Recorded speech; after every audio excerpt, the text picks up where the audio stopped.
Hello guys, good morning from Thankot.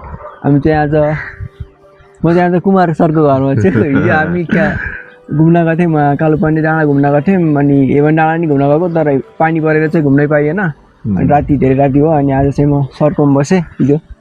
अनि यहाँ चाहिँ भ्यू राम्रो देखिँदो रहेछ। यताको कुहिरो बिहान बिहानै पुरै कुहिरो लागेर उता ढाकिराखेर आज चन्द्रगिरी भ्यू पनि आएको कुहिरोले सबै ढाकिदिराख्यो। यता हिजो हामी गएको पनि पुरै ढाकिदिसक्यो। अहिले झन् ढाकिदियो है, अहिले झन् ढाकियो नि। हिजो त्यहाँसम्म मात्र थोरै ढाकिरहेको थियो, अहिले चाहिँ पुरै डाँडा ढाकिरहेको छ। मनसुन सिजन छ होइन, कुहिरो लाग्ने खोल्ने घाम लाग्ने भइरहन्छ भन्नु पऱ्यो। हामी चाहिँ सरको कौसीमा आएको छौँ। यहाँ चाहिँ टमाटर खुर्सानीहरू लाउनु भएको रहेछ सरहरूले। यहाँ चाहिँ हाम्रो कच्छा पाल्नु भएको रहेछ कि यसको टाउको रातो रहेछ नि यसको। हो नि, यो अलिकति दुर्लभै मान्दो रहेछ। मैले पनि गुगल गरेर हेरेको होइन, त्यही त घरमै थियो, उता भाइको घरमा थियो। अनि भाइ बाहिर जाँदाखेरि मलाई दिएर गएको थियो, उसले पनि घरमै पालिरहेको थियो। अनि त्यसपछि घरमै ल्याइयो। सुरुमा चाहिँ यसलाई त्यो फुट्यो, खोइ कसरी फुट्यो, पुरानो भएर। अनि यसको सर्च गरेर यसले के खान्छ, यसलाई फेभरेबल इन्भाइरोमेन्ट के हो भनेर सर्च गरेर हेर्दा हेर्दा बल्ल खानेकुराहरू अलिअलि पत्ता लगाएर खुवाउन थाल्यो। हजुर, अनि फ्रुट्सहरू खाने रहेछ, पातहरू खाने रहेछ, किराहरू खाने रहेछ भन्ने पत्ता लाग्यो। अलिअलि खुवाउन थाल्यो। अनि रमाइलो कुरो के हो भने यो चाहिँ 9 महिना सुत्दिन्छ क्या। ए हो र? अब तिम्रो यो सिजन अहिले मनसुन सिजन हो नि, मनसुन सिजनमा चाहिँ यो थन्डर हुन्छ, आकाशहरू गाडाङ गुडुङ गर्छ, त्यो बेला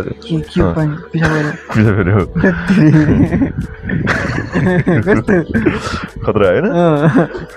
तिम्रो अहिले चाहिँ उठ्ने बेला हो क्या, अहिले चाहिँ उठिरहेको बेला हो, नत्र अरू बेला सुत्दिन्छ क्या। 9 महिना तिम्रो सुतेको सुते आँखा चिम्मै हो, खोल्दै खुल्दैन, कक्रक्क भएर ओहो मरेको जस्तो हुन्छ कि 9 महिना। त्यो चाहिँ हाम्रो सरले पालेको 5 वर्ष भइसकेको छ। त्यसको टाउको चाहिँ रातो छ कि, यो यत्रोको यत्रो रहेछ, बढ्दैन रहेछ। अरू मैले देखेको चाहिँ अहिलेसम्म सबैभन्दा ठुलो यत्रोसम्म देखेको छु कि। अब यसलाई एउटा साथी खोजिदिनु पाए चाहिँ साथीसँग रमाएर बस्थ्यो भन्ने विचार छ। साथी भेटिराखेन, यो चाहिँ यस्तो छ। अहिले चाहिँ खाने बेला हो यसको। एप्पलहरू खान्छ, अब यसलाई यतै राखिदिउँ। अब स्ट्रबेरीहरू खान्छ, सबै फलफुल मात्रै खाने है।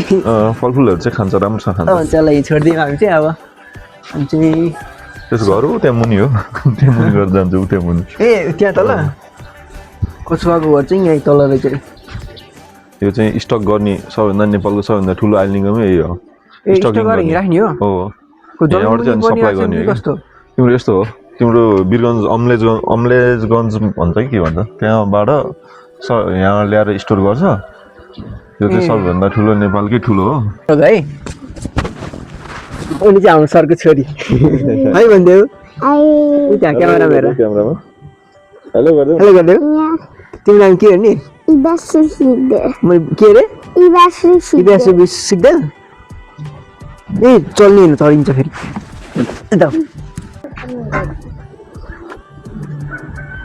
अहिले चन्द्रगिरीको भ्यू पनि खुल्यो। चन्द्रगिरीको केबल कारहरू पनि चल्न सुरु गरेको छ अहिले चाहिँ। तपाईँको बिचको भ्यू मात्रै देखियो कि है, चलिरहेको देखिरहेको छ। ए ऊ देखियो त्यो काटेको बिचमा के जङ्गलहरू फाँडेको हुन्छ नि। खुवाइदेऊ त।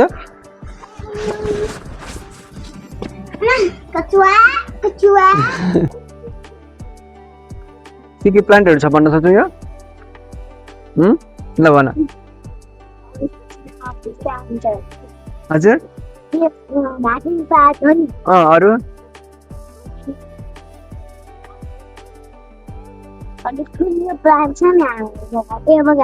ए उयो के हो अब पछाडिको तिम्रो? के भन्यो? ए हो र? के खाइदियो? भागिहाल्छ तिमीलाई देखेर। कसरी भागेर त?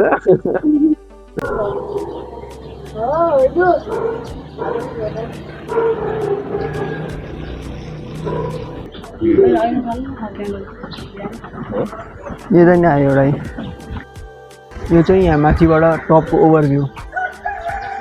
यो चाहिँ हाम्रो ठ्याक्कै चन्द्रगिरीको यहाँ नेतापट्टि